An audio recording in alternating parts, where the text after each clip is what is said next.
Hey, good morning, everyone, and welcome again to Innovation Bay's Wednesday morning event series. I'm your host again, Ian Gardner, one of the co-founders at Innovation Bay. I'm also a VC. I'm an investment partner at Helix Ventures. Also on the Innovation Bay team, we have Faden Stow, my co-founder from Hobart, Shan Priest, our GM, who's based in Sydney, as is Claire Tester, who's our event manager. So yeah, wonderful team. Love them to death, so thank you to them. A little bit about Innovation Bay, if you've not joined us before, and if you have, then we'll tell you again. We think, the longest running community in Australia currently, although we do some coverage of New Zealand, including this morning. We support founders principally and also investors. Mission is to support founders really on their journey from idea to IPO and beyond. And we do this through a range of events, different programs and content such as this, designed to enable people to connect, learn, and grow. We couldn't do any of this without our sponsors, so would love to say a big thank you to them. So AWS, IAG Pharmark Ventures, Macquarie Bank, and KPMG High Growth Ventures. So thank you so much to them. They support Innovation Bay and the community more broadly, so they do some amazing work, so give them some love if you can. So this morning, look, by the year 2050, I mean, we wanted to do this because the world is getting bigger in the sense of the population. So right now we've got about 7.8 billion. By 2050, that's estimated to be over 10 billion. So 2 billion more mouths to feed. And we have current food production, you know, theoretically at its limits. So what's the alternatives? Who's leading the charge? What are consumers thinking? Look, the reality is Australia and New Zealand, we're home to many leading food tech startups. They're changing consumer behaviors, offering alternatives to factory farmed food, which is, you know, environmentally challenging and ethically challenging for some. There's different ways of dining. There's different ways of processing food waste. So there's a bunch of things that we want to get into. We really are thrilled to have this panel. This is about the best panel I think we could have come across. So let me stop my screen share here and jump back to the panel so I can introduce them.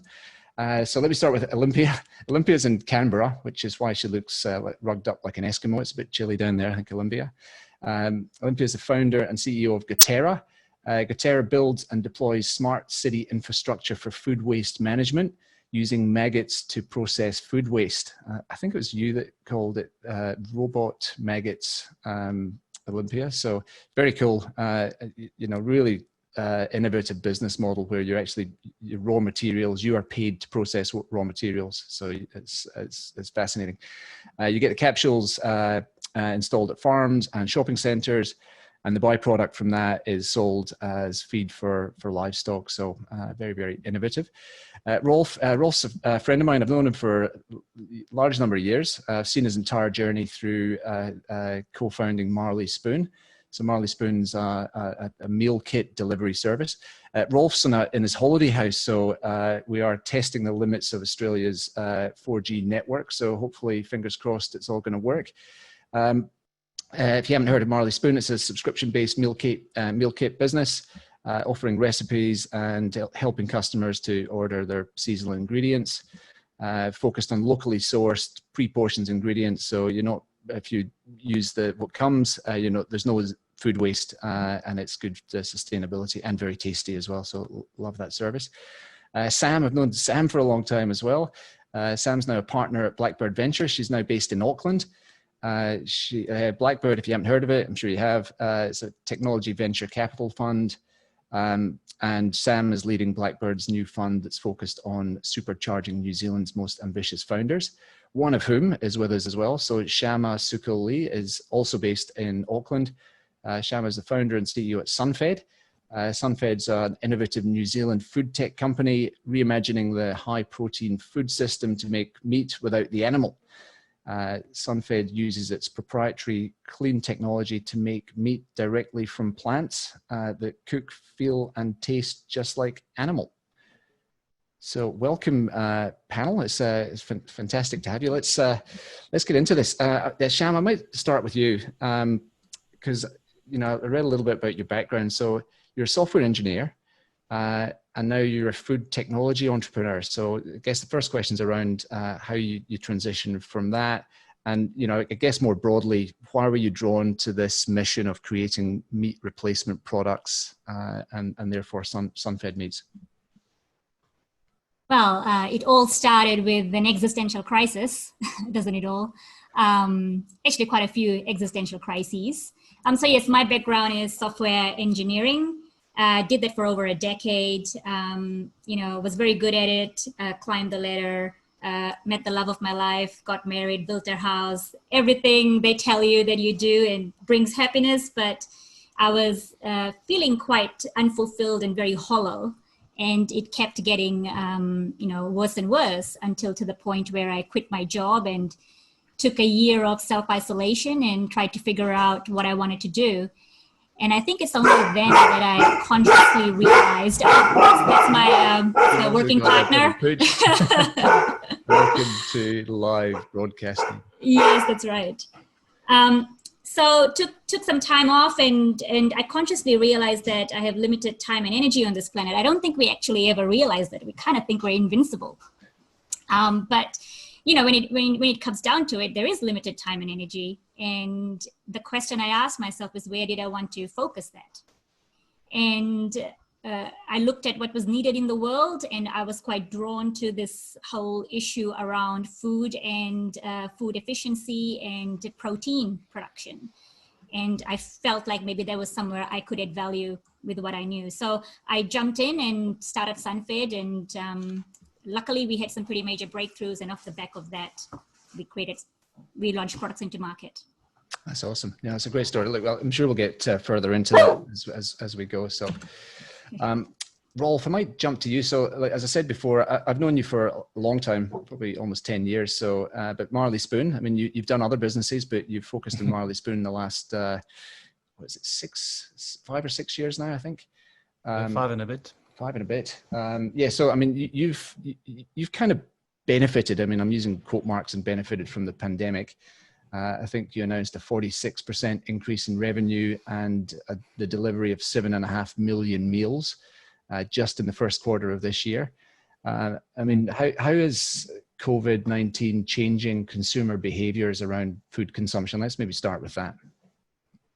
Well, so what we want to do at Marley Spoon, maybe in general, is on one hand, bring delightful, easy and market fresh cooking back to the people, but we want to do that while changing the supply chain so we can reduce as much waste and, you know, possibly eliminate it as much as we can. So we have these two-pronged mission, and what this kind of last few months have shown that it's really important, you know, the first part, bringing delightful cooking back to the people when people are locked in their houses. That's obviously even more valued than before. And with that, we've seen an acceleration of a trend that happened before, where people are shifting from, you know, buying your groceries in the store down the road of whatever color you like, and to online, where you can actually plan much better what you need. You're not enticed to all these, you know, additional items you don't need. So this shift from offline in-store shopping to online shopping anyway, but through COVID, as we all know, that has accelerated significantly. And what we're seeing so far is that people are actually maintaining this new learned behavior. So, you know, some will go back, but the majority or a huge amount of people are actually staying with learned behavior, because what they perceived as hurdles before, when I'm not choosing my apple, is it going to be fresh? When I'm not choosing the piece of meat, is it going to be healthy, or whatever they're buying? They perceived that they needed to see it first. And now that they've learned, well, actually the guys picking it for me do a good job. So the trust level has increased, and therefore they remain with online services. And with Marley Spoon, I think they're also learning that they bring huge variety, different cooking styles, different cuisines back in their home, rather than cooking 5 times the same meal. per week. They're not doing 5 different meals from various countries in the world, and they're learning new skills, and they're also learning that coming together as a family adds a lot of value to their lives. So there's many different things that people are experiencing during this time that they continue to do. And I guess there's some benefit as well from, you know, people that were spending money on eating out, maybe putting some of that money back into, you know, they still want a special treat. And sometimes that, you know, when we got the Marley Spoon delivered, it's kind of a special treat, and, you know, you kind of they do, but I don't think that cooking with Marley Spoon is a special treat. It is a weeknight cooking event where people cook 3, 4, even 5 times a week using our service. What it does is it takes the guesswork and the hard kind of mental effort out of what am I going to cook next week for myself, for our family, and that is really the value proposition. And you get a lot of different cuisines and new things delivered to your home, so you're not cooking the same thing over and over. And so that's part one. And then, you know, coming back to food waste, and, you know, why am I doing this or still doing this after 5 years and looking forward to the next 5 years is a similar kind of thing. We are already reducing food waste within our own processes. We're less than 1%, and that is significantly less than through normal supply channels and grocery stores and so forth. And we also help our customers to reduce their waste in their fridge. So there isn't the broccoli that rots away in the bottom drawer, or the bunch of herbs that you need, that you think you need, and then you only need, you know, a sprig or two. So with this, we're already reducing food waste significantly, and as we scale, we can more integrate with our supply partners, provide earlier forecasts, and that helps them growing more on demand than today. And hopefully, as we forward integrate and have deeper links with our partners, we can help them to grow. Better. I might use that as a way of jumping to Olympia, because you were touching on food waste there. And Olympia, I was chatting to, I interviewed Sarah Nolet from Tenacious Ventures, who just invested in you recently. Yes. Interviewed her for our podcast yesterday, and we talked a bit about doTERRA and your incredibly innovative business model that we alluded to. So, I mean, maybe let me couch the question this way. I mean, there's about a third of food is produced for human consumption.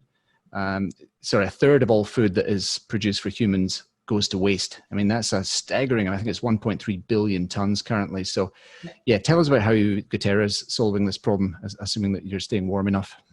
I realize now I look really like I'm battling the elements. It does look freezing cold. Just looking at you makes me cold.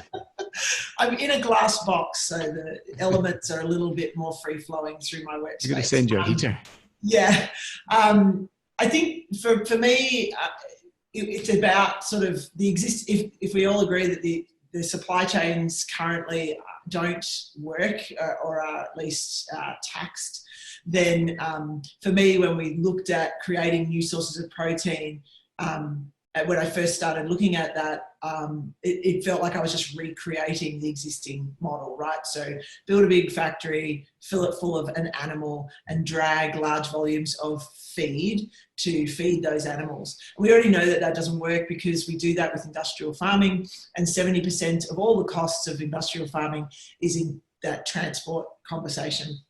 And so if my feed for my animals was going to be waste, then I had to understand the waste problem much more succinctly and clearly.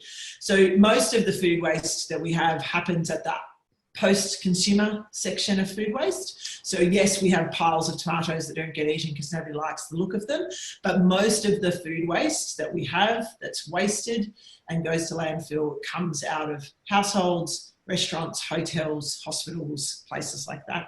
And so getting that food waste was the actual problem that we try to solve, and we do solve today. And that's by decentralizing landfill, by creating a waste management system that can be co-located or closely located to where waste is made, and then can handle the uneven and unpredictable kinds of waste waste that come in post-consumer food waste supply chains. So, doesn't need to be uniform, it doesn't need to be pretty, it doesn't need to be a specific kind, because we are not focused on creating the protein that is a byproduct and a commodity of what we do. And so we do fee-for-service waste management systems by charging our clients just like any other waste management infrastructure. We charge the client to use the infrastructure to manage their waste. And what we've seen by doing that is a really high rate of adoption, an even higher rate of stickiness, where our clients actually generate new clients for us because of cost savings to them, and then the environmental impact story about what we do.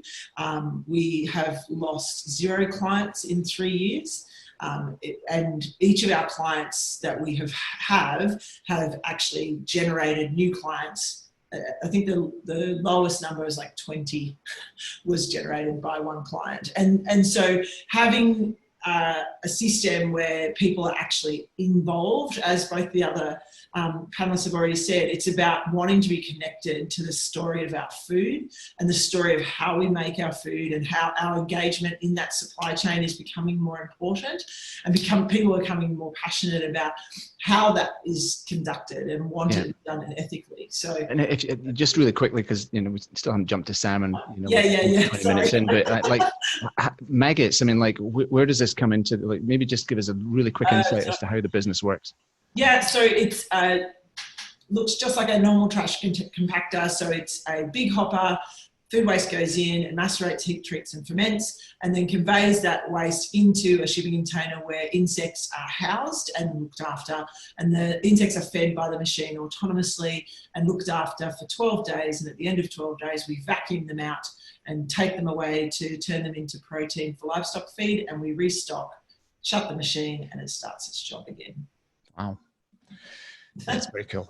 Very cool. Like Sam, I saw you fiddling around with your internet connection. So I think you've gone from computer to mobile. Yeah, I've just given up. It's actually look, my brand new MacBook Pro just suddenly died. So back to 4G. All right. Well, that's maybe quite good that we delayed so long getting to you. So sorry about that. But I mean, Blackbird has this this thing they talk about rivers of inquiry. So you'll pick a topic and you'll kind of go deep on trying to find out about it. So for you, the future of food was one that you dug into probably a few years ago, and you have now made a number of investments into sort of what you might call clean meat, including Sunfed, Heroes, and Fable. In fact, I've got some Fable meat in my fridge here because Woolies is now selling it. Yep. Why? And Marley Spoon. Yep. Yeah, of course. And why is this sector so appealing to you as an investor?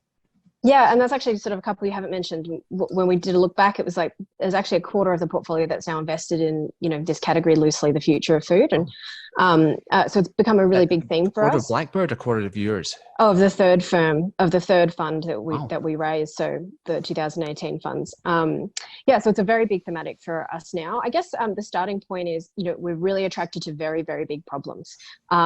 Big outcomes really only come from attacking big problems, and the market for food is huge. It's bigger than transport. It's a global problem, and they're these really key things that we're always looking for. As we've kind of already alluded to, an extra 1.5 billion people need to get added, will get added to the planet in the next decade or so. And those people also have to live somewhere and they have to be fed. And we also know that they're becoming more affluent and they're aging. And so this is going to put a lot of constraint on the available food right now, particularly protein. And so that was sort of the starting point. And I guess the other interesting observation there is that so you have this increasing demand and you also have constrained supply.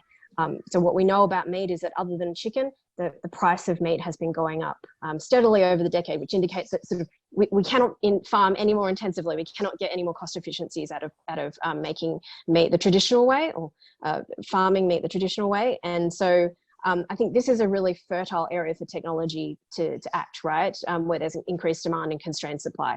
So we sort of started from that point. I think the second thing, which is maybe non-obvious from outside looking in, because we all started our journeys as software investors, is that what do we look for in software, particularly consumer? or consumer products generally, you're looking for a really sticky product that has the potential to generate very high LTV in a customer. And what you have in food is there are certain categories where something will become a staple and become, to use sort of mobile sort of or SaaS metrics like high DAU over MAU engagement, right? Like most people on most parts of the world eat meat or a source of protein at least daily.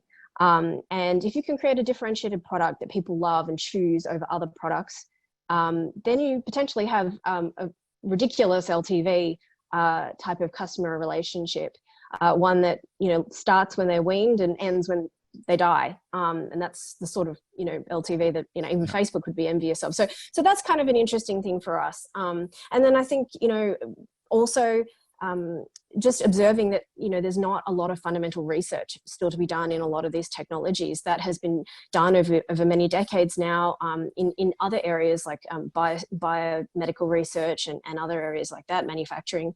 And so it's really a bit of research in some cases, but just a lot of development. And so that's perfect for venture capital. And then I think the last point is, as we know, Australia and New Zealand have reputations for very safe and high quality food. These are already huge export markets for us. And so we think there's a potential for an Australian born company to really create leading brands in this new era. Yeah.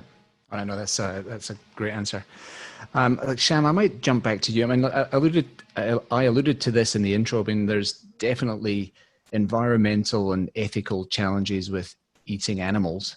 And I think, we've seen this explosion of meat alternatives, and, including what you're doing with Sunfed. So my question's around the factors that are driving consumers. I mean, is it just the ethical and environmental issues? And what's your expectation? And, is, meat alternative going to overtake meat production, say, in the next 20 years? Yeah, I mean, being an entrepreneur, I don't like to make predictions. I like to do all I can to make things happen, right? So cause and effect. I mean, so essentially, if you go back to the fundamentals, food is not just the foundation of human health, it's the foundation of human civilization. It's only when we learned how to make food could we stop being nomads, right? So such a fundamental part of human civilization, it's actually really broken right now. It's turned into an industrial complex. So, that's the key solution we want to solve. And the question is, how do you dismantle it and build it up from the ground up properly with the scale needed now with all these human beings, because we know the existing system is not working. And so, even though there's so many meat alternatives in the market, does not mean it's going to be a solution. So the question is, what is the solution? Right. So from Sunfed's perspective, we started off being extremely solution focused. And to us, the biggest force right now on the planet is the market economy. So we think of the market economy like a democracy that spans the whole globe, where every human being gets a vote. And so that's a force that's at our disposal at this point in time. And how do we use it? To use the market economy to transform or shift things, you have to create true choices. So if you look at electric cars have been around for a very, very, very long time. In fact, they were invented in the 1800s, but they had a huge stigma about them, right? They were slow, they were unsexy, unreliable, no one wanted to buy them. And if new products had not evolved, if a Tesla hadn't come around and we were still stuck with electric cars that were on the market, but they were not a good product, do you think people would have gone out of the goodness of their heart, well, the environment is suffering, I'm going to go buy an electric car instead of a fossil fuel car? No, it wouldn't have happened. So that product, that really good product that is perceived as equal to or better than the status quo, when you put that in the market economy, when you create a true choice and you make it available to human beings, that's when shift happens. That's when disruption happens. So apply the same thing to meat alternatives.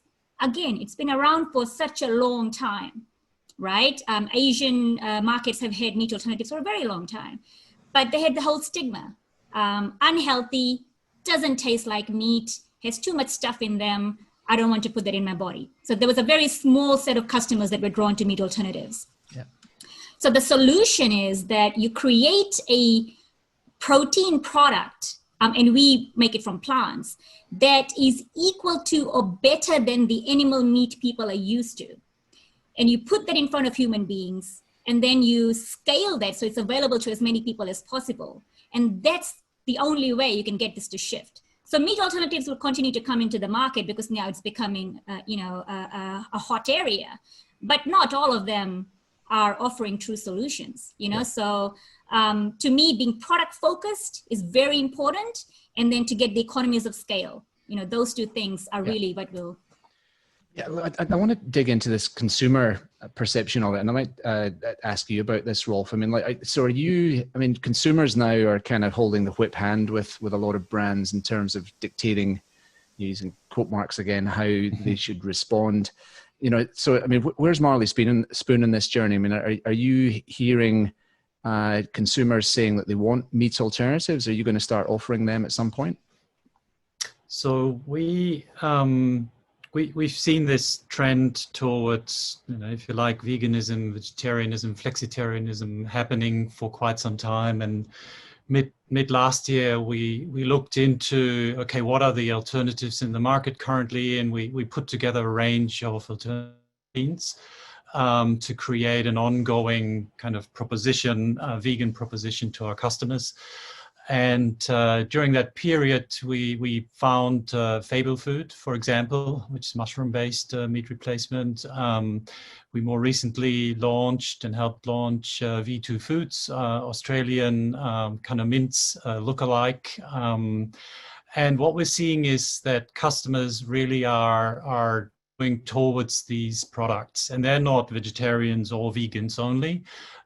They're also kind of your normal meat eaters that use them as an alternative in order to reduce their meat consumption. So they're not off the steak or completely, but they want to kind of eat less of it. And what Sharma said is true, that customers are using these and continue to use these if they are as good as the product they're trying to replace. So when you use a Fable product, it is kind of like a mushroom tasty meat stew, really tasty. When you use a V2, it's the same thing. It's kind of like a mince, and in a bolognese or something like that, it's 99% or 95% there with regards to the same taste and feel. I chucked some Fable meat in a lasagna the other day, and it was great. The family loved it.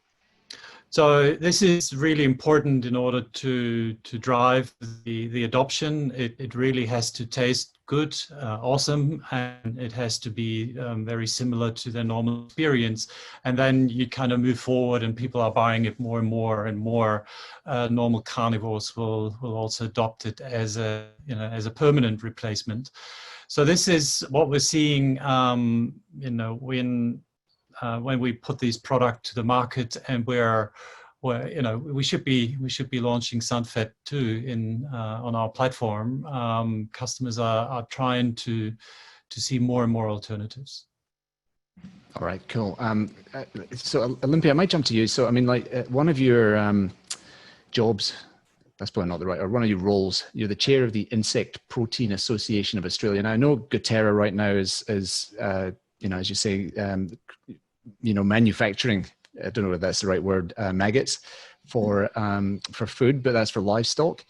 I mean, and I'm not necessarily saying that we're suddenly going to start eating maggots as consumers, but there are insect alternatives out there, like crickets in particular, and so that you can get cricket flour and a few other things. So how are we going to get consumers more comfortable about eating insects? Because there's definitely a bit of a yick factor in there. So there's insect products now for larvae as well. There's a South African company that makes an amazing ice cream. These things are all culturally driven, and I think the interesting conversation that Sharma sort of started pointing to is around this subject of choice and the opening of horizons where social license or the desire to be actively and purposefully using your decisions for good propels you to make decisions that potentially you wouldn't have made when you were not in that frame of mind. So I think the challenge that the insect protein industry is facing around the world is that it is an industry that is simultaneously trying to domesticate new species as well as bring a product to market. So it would be the same as the cattle industry trying to domesticate cattle, genetically improve cattle, and also figure out how to build an autonomous milker and autonomous abattoirs, and then define recipes to make how to cook steak. Because we have not had this protein on our plates before. It doesn't behave like other kinds of proteins, and so we don't know how to cook it. I always liken it to quinoa. When quinoa first came out, we didn't know how to pronounce it. We didn't know, like, we'd boil it for 24 hours, it would still be crunchy. Nobody knew what to put it in. You'd put it with stroganoff, but it didn't act like rice, and so everyone got confused. But at some point, somebody started putting it in a muffin, and now you can't find it's a thing without quinoa in it, and we're all quinoa obsessed, and we understand how to use it. So there's this interesting trajectory for the insect protein industry where we have to both focus on the efficacies of commercialisation and domesticating of species, but then also deliver and work really hard to make sure that we're delivering on the promise of what that protein can be, and finding ways to collaborate, because you can't do all of those things as a company on your own. Like, it's just not going to happen, and you'll get too wrapped up in your own marketing. Insects eat less water, they taste really great, the protein's awesome. Those things are all true, but if your farming system isn't efficient, then you won't be using less water, you'll use more. And if you don't understand how to process your product, you'll denature the protein and it'll taste terrible. So most of what I think the insect protein industry is facing is understanding its product better so that it can go to market well, and defining collaborative partnerships to help do that. The culture part, I just don't buy it. We put raw bleeding meat in our mouth. Like, we can overcome a bug. And so I think as an industry, we have to just sort of stop focusing on whatever we believe negatives to be culturally and avoid them entirely, and think more about it from the perspective that Sharma brought up, which is around, good food, tastes great, understand where it belongs on my plate, it fits my value system. That's it. Yeah, and I've got to say, if the Scottish can eat haggis, then I think the world can eat crickets, eh? Yeah. There's nothing wrong with a bit of haggis, man. Yeah. It's not the most gross thing we've ever put in our mouth. Like, no, it's really good, especially deep fried. It's just fantastic. Yeah. All right. So, I mean, we touched on. I mean, we're talking a lot here about meat and meat alternatives, but I mean, the reality is that food production generally is I don't know whether struggling is the right word, but it's definitely, there are capacity challenges. And you're even seeing small countries like Singapore. I mean, Singapore right now is importing 90% of its food, and the government's gone out with a scheme to encourage, rooftop farming and hydroponic agri-production. And within 10 years, they want that 90% figure to be down to 70%. I mean, so is the future this sort of industrialized, almost vertical farming with, clever lights and irrigation systems? And this is a broad question. I don't know. I mean, Sam, do you want to take a stab at this, and then I'll maybe jump to see if anyone else wants to jump in this one? Yeah, sure. I guess my perspective on this is sort of the when to invest in some of these businesses, because unlike meat right now, you don't have a lot of constraint issues with some of the produce that is most suited to be grown in these sort of vertical indoor farming setup. So what tends to work really well from a unit economics basis, as far as I understand, in those businesses are sort of like your green leafy spinaches and so on, because they're sort of high value. They grow pretty quickly in those sorts of environments. And no one yet has really cracked this is one vertical farm that can grow all the species of things that you might want to kind of like sell to a supermarket. And so it's kind of just trading that balance of like, okay, the capital expenditure in to develop this to the revenue that you basically get out. So I just think about them as robots, right? Like how much do we have to spend to build this vertical farm to get how much yield on the other side? And what is the market demand like for that yield that you can get out of the farm today? So in a place where real estate is really constrained, you're importing from elsewhere, maybe you have constraints on your ability to import, green leafy vegetables or whatever. So Singapore, maybe it totally makes sense for that market. Is that big enough on a venture horizon to get a return? I'm not 100% there yet. I'm waiting to meet the founders who tell me, hey, we've worked this out, this is the path forward. But I'm sitting on the sidelines until that point. I know someone's going to get there. I just haven't met the team yet who's worked that out. Yeah. Anyone else got an opinion on the industrialized farm? Like Rolf, you come off mute, and then Sham, I'll jump to you after Rolf. Yeah, I mean, there's a few things. I think there's still a lot of yield optimization to be done with traditional farming that will go a long way. We're only just seeing, I think, an ag tech revolution, if you like, where yields are significantly improved, and that will drive a lot of volume through more traditional farming. And then there's vertical farming and better integration with retail partners, which also will support eliminating all the waste that is in the current system. And that will go a long way, in my view. With vertical farms and others, we are looking at it. We're quite well suited with our ability to forecast volume within the short term for 6 weeks and 8 weeks out, to really tightly integrate those for manage a production cycle with our sales and demand cycle quite tightly, and that should drive further efficiencies on those square meters. So I think there's Marley Spoon could actually start farming as well. I mean, become a bit more integrated. We could. We're very early in our journey, so we need to focus on a few things rather than do a lot of things and not really well. Do a few things first really well, and we go along. So at this point, we're more in a partnering with kind of instead of doing it ourselves. But the opportunity is really that through our ability to forecast demand, when we learn from our customers what they like to eat, and therefore we can actually create dishes around that, and then we can tie that back into production cycle and eliminate a lot of the stuff that happens in between with regards to food waste. And then what is produced actually ends up on a plate, and therefore all the waste, the 2/3 that is going to waste is actually brought back, and that can feed a whole lot of more people. Yeah.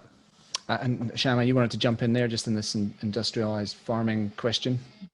Yeah, I mean, I just wanted to talk about producing food at scale. I think that's what we're talking about when we say 10 billion people. And I think what's happening is we're trying to use the old model that evolved when human population wasn't that much, and trying to apply that to now feeding the whole world. And so it's a question of, can you create a really good product and scale it and feed the world and not become another problem? I think that's the fundamental question. Is there such a system, is there such a thing as regenerative scaling when it comes to food, right? So if you look at animal protein and why we focus on animal protein, that's your biggest bang for buck. It has the largest footprint by far in the food system, and not just in the food system, right? We all know the facts. It's the largest emitter of greenhouse gas emissions. It's the key polluter of waterways. It's the #1 reason for the deforestation of the Amazons. We all know about the public health risks, zoonotic diseases, antibiotic resistance, the list goes on. So that system is very definition is unsustainability. It's the very definition of that. And so the question is, okay, that's the problem, and we see it and we see how it happened. Can we create another protein system that can still feed the world and scale, but not be destructive in that way? And that would be the ultimate solution. So to date, no matter which industry you look at, across the board, companies that have scaled automatically become extractive and exploitative. So the more they make, the more they take, and they don't give enough back, right? And so there's a price, the externality cost to fossil fuels. There's an externality cost to animal meat production. And we want to flip that. So the question is, can you do regenerative farming for protein, remove animals? As soon as you remove animals, so much land is now available for other things, so much. In fact, with the minimal land, you can grow vegetables and everything you need, feed the human population, and bring back the forests, right? Because a large reason for deforestation is animal meat, whether it's to grow the animals or to grow feed to feed the animals.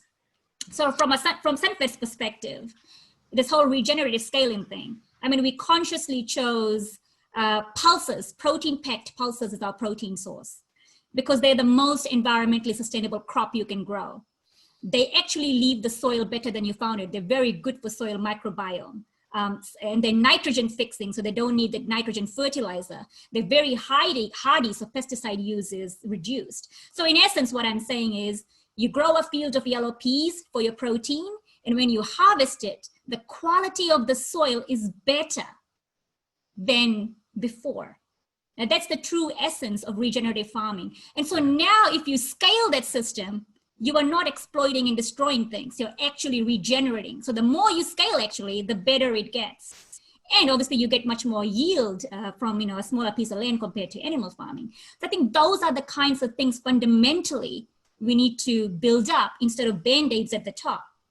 And so to me, building a protein system that is regenerative, that can scale and feed the world, that ultimately will be the solution. And you need those economies of scale. You need to build it ground up, which is why we own our manufacturing plant. We had to become engineers. We built our own hardware, our own plant, because it was the only way to make a really good product that is clean, nutrient dense, has the full meaty experience, but also can have the economies of scale muscle, that can be a solution. Yeah. Part of the reason I love doing these events on Wednesdays is because I learn, and there's a bunch of stuff there that I did not know. So that was fascinating. Thank you. We'll take some questions to the audience. We've probably got about 15 minutes left. So normally I've got 2 questions before this, but the conversation's been great. So there's one in from Will Schmidt, and I'll just read it. What is Australia and New Zealand's true niche in more sustainable food and agriculture? Brackets from global comparative and competitive advantage perspective. So we maybe start with the investor, Sam. So happy to take that. Yeah. So I mean, as I sort of mentioned, we do have a reputation globally for very clean, safe, reliable, high quality food, and that is brand Australia and New Zealand, and we can export and add a premium to products for that. But I want to sort of say what's also really great about food is, like, almost by definition, it is not a winner takes all market.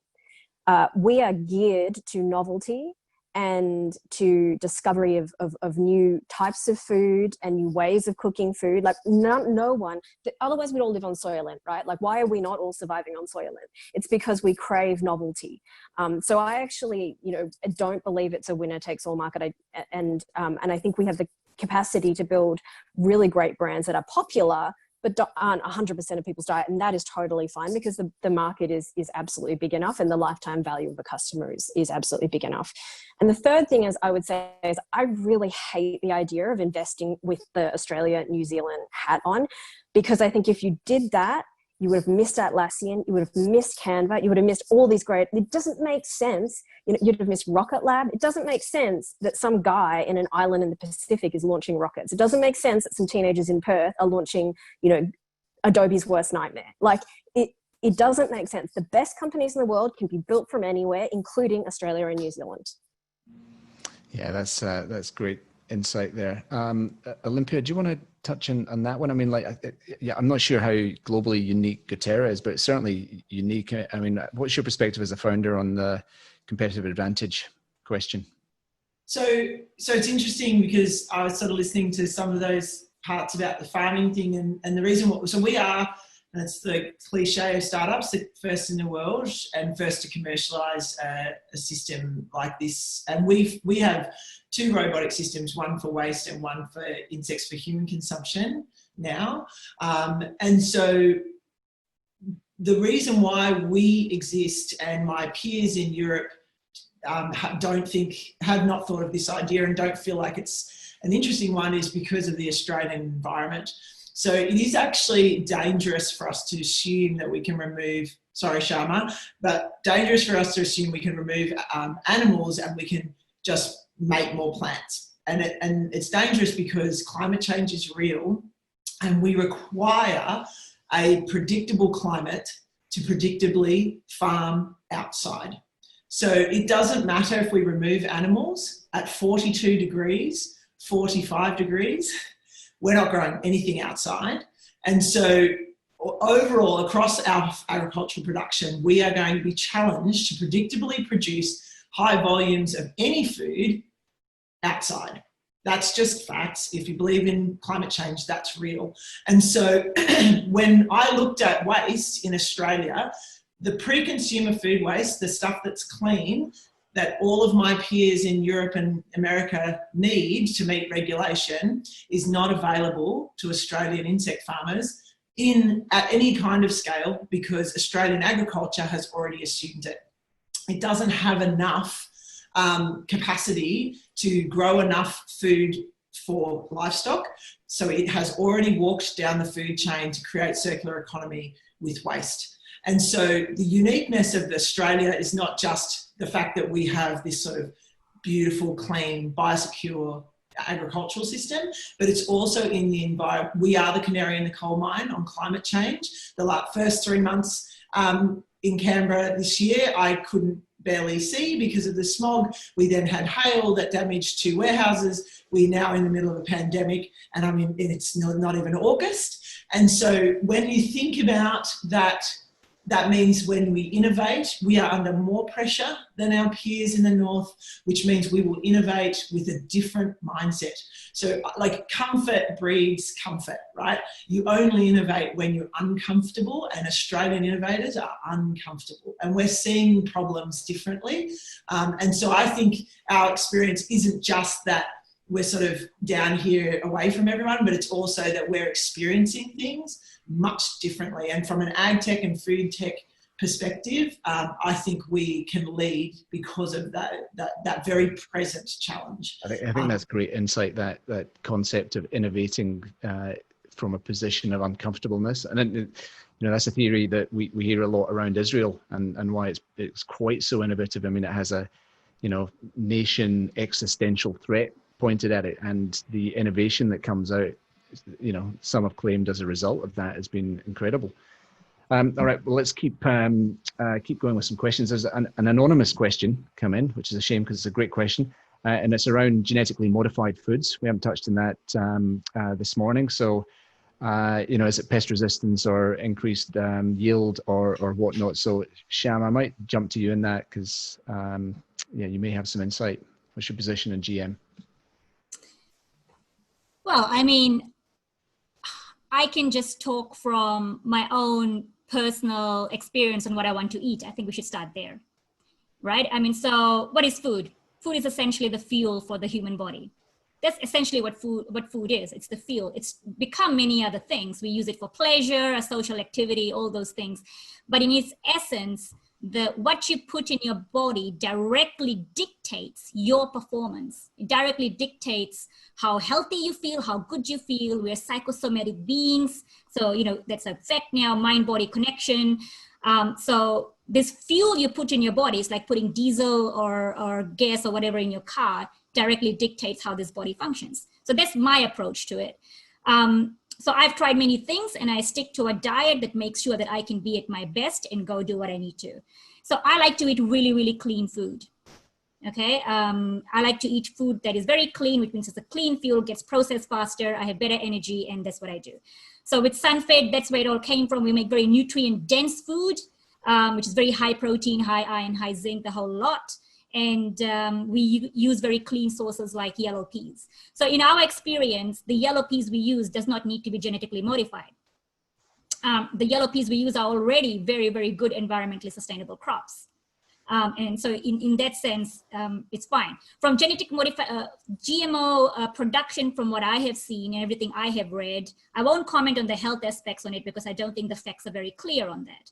But just in terms of the environmental production of it itself, because you are growing these plants like corn and soy, which are the largest GMO crops in the world by far, because these plants are already resistant to herbicides, the usage of herbicides has gone up because you can just spray them. There's no constraint, right? It's gone up? Yeah, the usage of herbicide on GMO monocultures has gone up because there is no constraint. The plant is already resistant. So you have this leaching into waterways and this impact on the insect population and what happens to them. So there is a risk with that, you know, so you understand the logic on that, right? Because the plant is not going to, it can withstand as much herbicide as it can. They are being sprayed without constraint. So I think that's a serious issue, and around biodiversity loss and the monoculture effect of it. So these plants do not leave the soil better than they found it. Yeah. So it does create that huge issue. And majority of GMO crops anyway that are grown, so especially with soy, go to animal feed. That's why we had to go towards those GMO farming. So yeah, I mean, I think the question is it necessary still in the new food production system, or is it not? And we should go from there, as opposed to just thinking it's a solution. Anyone else, Olympia? Yeah, sorry. I think it depends on what you're calling GMO. Like any food that we're producing in today's world is genetically modified. So it doesn't matter if you're eating organic beef, that cattle is genetically designed to be better at producing meat over time. And we have improved the bloodlines, which is genetically modified the bloodline to be a better producing cow. It's same with sheep, same with peas, same with wheat. Some GMOs have been modified to make them pest resistant, and there's different levels and densities of how we've applied genetic modification to plant species. Monsanto, absolute horrific company, whatever, and they've done some really damaging things to horticulture, but that isn't necessarily the same thing as what we've done, which is create species and strains of plants and animals to be more productive. If we're talking about feeding a population of 100, the way we are, then we have to understand that we need to create genetic improved food to improve yield. If we were using wild species of grains and legumes and pulses, the production capacity of those wild species is lower. That's just facts. So we do have to understand what level of GMO we're talking about here. I think we can all agree the stuff that's like into sort of a seed that can only reproduce one time, those sorts of things are kind of not great. But improving a plant so it genetically creates more yield is actually beneficial, and we need to have that happen if we are going to improve, because we want higher yield per hectare, whether it's plant, mushroom, meat, insects, whatever it is, we need to improve yield. So my insects are technically genetically modified. They are higher producers than the wild strain that we inoculate our colony with every year. And it's because we have improved the genetics of the colony we have so that we get higher egg production, bigger maggots, better food consumption. Like, that's genetic modification. We can't always assume that GM equals negative personal effects, negative environmental effects. Many times in agriculture particularly, GM actually has improved environmental outcomes and improved yield outcomes, which is absolutely better for what we're trying to do here. Just while I've got you, Olympia, I mean, like the CRISPR technology that sort of allows, specific gene splicing. I mean, is this happening in agriculture as well? There's different types of applications for CRISPR, and that is like, there is some Frankenstein type stuff that I don't want to go down that road, because I met a guy at a networking thing once that told me he was growing his own cells in a dish in his kitchen using a CRISPR, and it freaked me out. I had to walk away, which was a shame because he was really right next to the really nice hors d'oeuvres. But I think the difficulty is that, again, like with a lot of things, the innovation has sped past the regulation and policy.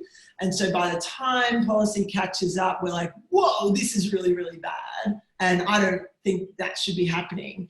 But I think as innovators in the food space, we do need to be super careful about how we use key phrases that agriculture is our friend, and using some of those challenging sound bites that will actually turn the agricultural industry against innovators, because it is directly affecting the way that they produce the very food that we need. Yeah. So I think we just have to be careful how we approach that argument. All right, look, we're at 8:56 here, and I do want to try and get us out on time, but I am going to be a little bit greedy and try and squeeze in. I've got one final question for all of us, or all of you, but there is a really interesting question in here around the barriers for entry. You know, so lots of startups doing plant meat-based companies these days, and I suppose by an extension, like meal kit companies. I mean, the barrier to entry, in theory, is not super high in this. So is it possible to launch this stuff? I mean, where is the moat within this? So Rolf, why don't I quickly start with you, and then we'll get some insight from Sam, and then we'll go to the last question. Obviously different business model, meal kit versus, you know, action of a meat replacement, if you like. I think it boils down to a couple of things. So Sam said earlier, it's not a winner take all market, and we firmly believe in that. And so there's a lot of room for a bunch of different products that serve different needs, different taste profiles, and so forth.